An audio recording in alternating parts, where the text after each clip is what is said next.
From an Islamic perspective, wearing the hijab is generally understood by the majority of scholars to be an obligation.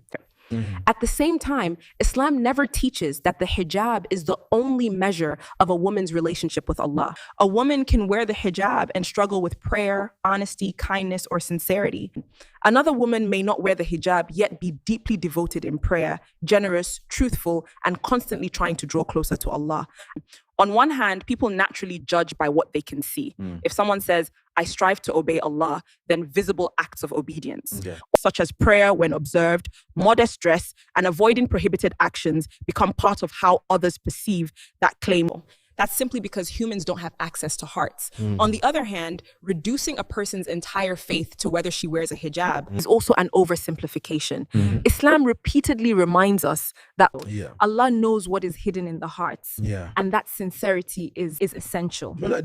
I also think the current cultural climate has made the conversation more complex.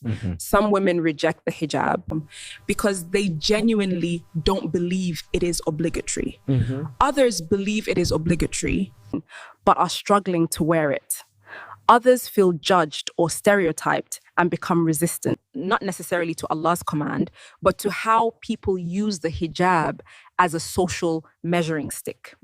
And feminism has introduced conversations about autonomy, choice, and who gets to define womanhood, which intersects with discussions about the hijab in different ways.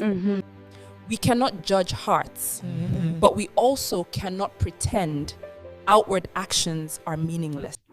Islam is a religion of both inward belief and outward practice.